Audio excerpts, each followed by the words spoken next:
Friends, very good morning to all of you. आज काफ़ी लंबे टाइम के बाद हम वापस मिल रहे हैं हमारे +1 के सेकंड चैप्टर के साथ, that is structure of atom. Structure of atom में प्रीवियस में लेक्चर्स में हम खत्म कर चुके थे हेज़नबर्ग अनसर्टेनिटी प्रिंसिपल क्या है और डी ब्रॉय या डी ब्रोगली कॉन्सेप्ट क्या है। वहाँ पर हमें इन दोनों से पता चला कि एक्चुअली में जो मैटर है वो किसकी तरह बिहेव करता है, ड्यूअल कैरेक्टर पॉजेस करता है, means it behave like wave as well as particle. अब तक सभी कंसिडर कर रहे थे कि जो इलेक्ट्रॉन है वो एक पार्टिकल है, लेकिन जैसे ही हेज़नबर्ग अनसर्टेनिटी प्रिंसिपल और डी ब्रॉय का कॉन्सेप्ट आया, हमारा ये जो कॉन्सेप्ट था कि इलेक्ट्रॉन सिर्फ एक पार्टिकल है वो खत्म हो गया। क्यों? क्योंकि इलेक्ट्रॉन जो था that is also behaving like a wave, क्योंकि उसने वेव की कुछ प्रॉपर्टीज को एक्सप्लेन किया था, डिफ्रैक्शन एटसेट्रा को। तो इट्स मीन दैट इसीलिए हमारे जो आज का जो हम टॉपिक करने वाले हैं, बेसिकली हमारा जो टॉपिक है दैट इज क्वांटम नंबर्स क्या होते हैं। लेकिन उन क्वांटम नंबर तक पहुंचने के लिए हम थोड़ा सा बेसिक करेंगे। हालांकि इनमें से स्क्रोडिंजर जो वेव इक्वेशन हम करेंगे वो हमारे लिए बहुत ज़्यादा अब +1 के लेवल पे इम्पोर्टेंट नहीं है, हमारे रीच से बाहर है, आप ये बोल सकते हो। मीन्स हम उसको नहीं पढ़ेंगे, लेकिन हम बेस पढ़ेंगे कि कैसे हम क्वांटम नंबर्स पर रीच किए। तो आज हम बात करने वाले हैं कि what is the reason for the failure of Bohr's model of an atom. तो बच्चे अगर हम बोहर की बात करें, बोहर ने कहा था कि एक इलेक्ट्रॉन जो है डिफरेंट शेल्स में ऐसे रिवॉल्व करता है, फिक्स ऑर्बिट के अंदर रिवॉल्व करता है, लेकिन उन्होंने इलेक्ट्रॉन को ड्यूअल नेचर की तरह पोजेस नहीं किया था। उन्होंने कहा था सिर्फ इलेक्ट्रॉन मैटर है और एक फिक्स ऑर्बिट में रिवॉल्व करता है। लेकिन अगर इलेक्ट्रॉन एक फिक्स ऑर्बिट में रिवॉल्व करता है, इसका मतलब उसकी पाथ, उसकी वेलोसिटी, उसका पोजीशन हम सब उसका निकाल सकते हैं। मीन्स हमें मालूम है उसकी वेलोसिटी और उसकी पोजीशन क्या है।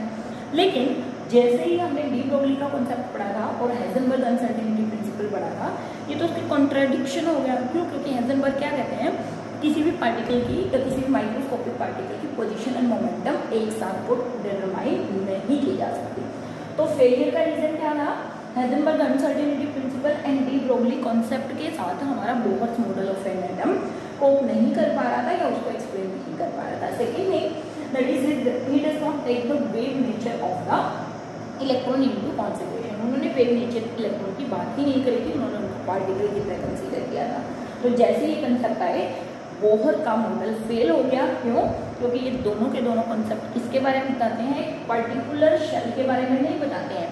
ये एक्सप्लेन करते हैं कि प्रोबेबिलिटी क्या है इलेक्ट्रॉन को पाने की, what is the probability of electron finding. ठीक है ना, कि इलेक्ट्रॉन मिलेगा या नहीं मिलेगा, श्योर नहीं है, बस प्रोबेबिलिटी है। ठीक है, then we will talk about जब बोहर का मॉडल फेल हो गया, एक नया मॉडल आया that is quantum mechanical model of an atom. आप इसको wave mechanical model of an atom भी बोल सकते हो। मैंने लिखा है कि what is the need of quantum mechanics या quantum mechanical model of an atom की क्या रिक्वायरमेंट है। देखिए बच्चे, जो अब तक हम पढ़ रहे थे वो पढ़ रहे थे हम क्लासिकल मैकेनिक्स। ठीक है, और classical mechanics Newton's law of motion पर डिपेंड करती है।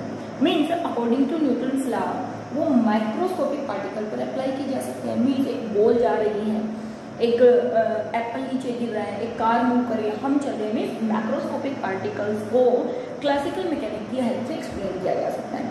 लेकिन जैसे ही बात आती है माइक्रोस्कोपिक पार्टिकल की, इलेक्ट्रॉन की, एटम की, मॉलिक्यूल की, वहाँ पर क्लासिकल मैकेनिक्स फेल हो जाती है और फिर एक नई ब्रांच आप बोल सकते हो आई, जिसको हमने बोला quantum mechanics, which can be applied, which can be used to determine the motion of smaller particle that is microscopic particle, electron, atom और मॉलिक्यूल, उनको। ठीक है, तो इसमें क्वांटम मैकेनिक्स है उसकी रिक्वायरमेंट हमें इसलिए पड़ी क्योंकि क्लासिकल मैकेनिक्स माइक्रोस्कोपिक पार्टिकल पर अप्लाई नहीं की जा सकती।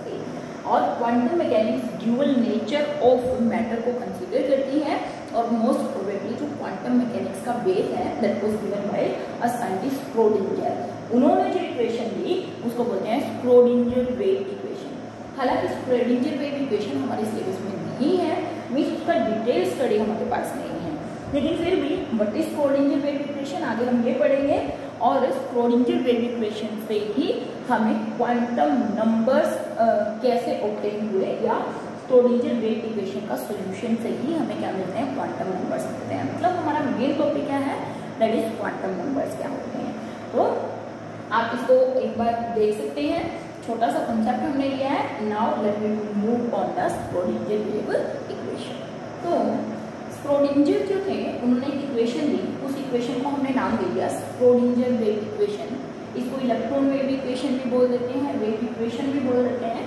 और जो ये वेव इक्वेशन दी या स्क्रोडिंजर वेव इक्वेशन दी, ये एसोसिएटेड थी किसके साथ? Wave motion of the electron in 3 dimensional space में।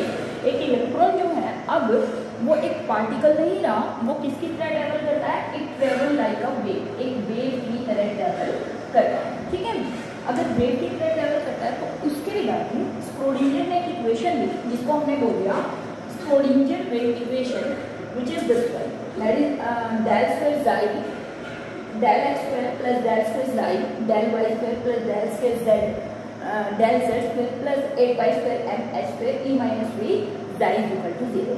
देखिए बच्चे, इनमें से एक्चुअली में इक्वेशन का यहाँ पर जो हम xi की बात कर रहे हैं ये एम्पलीट्यूड ऑफ द वेव है, और जो हम x, y और z एक्सिस की बात कर रहे हैं ये कोऑर्डिनेट्स है। क्यों? क्योंकि अब इलेक्ट्रॉन अगर एक वेव है तो वो 3 डायमेंशन में कहीं भी घूम सकता है। अब उसको जरूरी नहीं है कि एक ही पार्ट में रिवॉल्व करना है। इलेक्ट्रॉन क्या कर सकता है? It can move in x axis, y axis या जेड एक्सिस, किसी भी एक्सिस में इलेक्ट्रॉन क्या कर सकता है? 3 डायमेंशनल स्पेस में कहीं भी घूम सकता है। तो इसके लिए उन्होंने इस इक्वेशन को दिया। इनमें आपको मोस्ट ऑफ द थिंग्स मालूम है, एनर्जी है, पोटेंशियल एनर्जी है, xi एम्पलीट्यूड है, h प्लैंक्स कांस्टेंट है। मीन्स इस तरीके से ये सब चीजें उन्होंने इक्वेशन दी। एक्चुअली में हमें इस इक्वेशन को डिटेल में नहीं जाना है, ना हमें इसको सोल्व करना है। बस हमें इतनी बात ध्यान रखनी है कि जब स्क्रोडिंजर वेव इक्वेशन को सॉल्व किया गया तो इसके सॉल्यूशन के बाद ही हमें 3 क्वांटम नंबर ऑब्टेन हुए, principal quantum number, azimuthal quantum number और मैग्नेटिक क्वांटम नंबर। ठीक है, वैसे 4 होते हैं, उसके बाद हम डिटेल बाद में पढ़ने वाले हैं। तो हमने बात किया कि अगर हम बात करें xi का क्या सिग्निफिकेंस होता है, फिजिकल सिग्निफिकेंस, तो xi का कोई फिजिकल सिग्निफिकेंस नहीं है। यहाँ पर कोई फिजिकल सिग्निफिकेंस नहीं है, means in terms of quantum number जब हम बात करें। लेकिन जब हम बात करते हैं xi स्क्वायर यानी एम्पलीट्यूड का स्क्वायर का क्या सिग्निफिकेंस होता है? That is it explain about the probability of finding the electron in a particular area in a particular space में। xi हमें कुछ नहीं बताती है, बट xi स्क्वायर हमें क्या बताती है कि इलेक्ट्रॉन को पाने की प्रोबेबिलिटी कहाँ पर होती है। मुझे इसको प्रोबेबिलिटी को समझाने के लिए चलो मैं एक छोटी सी बात आपको बताती हूँ। देखो, हम कहीं क्लास में बहुत इंटेलिजेंट बच्चा है, ठीक है, मैं इतना इंटेलिजेंट कि मैं ये कह सकती हूँ कि प्रोबेबिलिटी है कि वो फर्स्ट पोजीशन पर आए, बट सर्टन नहीं है, श्योरिटी नहीं है कि वही फर्स्ट पोजीशन पर आएगा, बट प्रोबेबिलिटी है कि मुझे 90% 95% श्योर है कि वो फर्स्ट आएगा। लेकिन बावजूद उसके हो सकता है कोई और बच्चा उससे ज़्यादा मेहनत कर ले और फर्स्ट पोजीशन ले जाए। Mean we can explain about the probability of finding the electron. Mean इसलिए बोहर का मॉडल जो हुआ था वो फेल हो गया था। क्यों? क्योंकि वो फिक्स पोजीशन फिक्स बात की बात करता था, जबकि हेजनबर्ग और डी ब्रॉय इसकी बात करते थे, प्रोबेबिलिटी की बात करते थे। तो ये हमें किसके बारे में बताता है? Probability of finding the electron in a particular area. ठीक है ना, न्यूक्लियस के पास 3 डायमेंशनल स्पेस में क्या प्रोबेबिलिटी है, कितना इलेक्ट्रॉन मिलेगा। ठीक है, फिर हमें बात करनी कि what is electronic cloud, what is electronic cloud. तो यहाँ पे मैंने एक छोटी सी पिक्चर ड्रॉ की है। अगर मैं कहूँ यहाँ पे कहीं पे न्यूक्लियस है और ये जो मैंने डॉट्स लगाए हुए हैं ये इलेक्ट्रॉन की पोजीशन को रिप्रेजेंट करते हैं। मीन ऐसा नहीं है कि इस पर्टिकुलर एरिया में इलेक्ट्रॉन कहीं पर भी हो सकता है, कहीं पर भी इलेक्ट्रॉन को पाने की प्रोबेबिलिटी ज़्यादा या कम हो सकती है। और एक और बात, आप न्यूक्लियस से इनफाइनाइट डिस्टेंस पर चले जाइए, इन्फिनिटी पर भी चले जाइए, वहाँ पर भी कभी भी इलेक्ट्रॉन को पाने की प्रोबेबिलिटी 0 नहीं होगी। मीन इनफाइनाइट डिस्टेंस पर भी इलेक्ट्रॉन को पाने की प्रोबेबिलिटी बनी रहती है। Probability of finding the electron is never 0 eight infinite distance from the nucleus. Nucleus से इनफाइनाइट डिस्टेंस पर भी प्रोबेबिलिटी कभी 0 नहीं होगी। तो इलेक्ट्रॉनिक क्लाउड क्या है बच्चे? Region of space around the nucleus. Nucleus के अराउंड ये जो स्पेस जो हमें डिस्क्राइब करती है किसके बारे में, कि कितनी प्रोबेबिलिटी है इलेक्ट्रॉन को पाने की किसी एक पर्टिकुलर इलेक्ट्रॉन की जिसकी एक फिक्स एनर्जी है, that is called electronic cloud. और इसी टर्म में अगर हम बात करें व्हाट इज एटॉमिक ऑर्बिटल, देखिए हमने बार बार बदल में आपको लग रहा होगा कि मैं एक ही बात को के ऊपर बहुत स्ट्रेस दे रही हूँ, प्रोबेबिलिटी, क्योंकि कंसेप्ट ही यही है।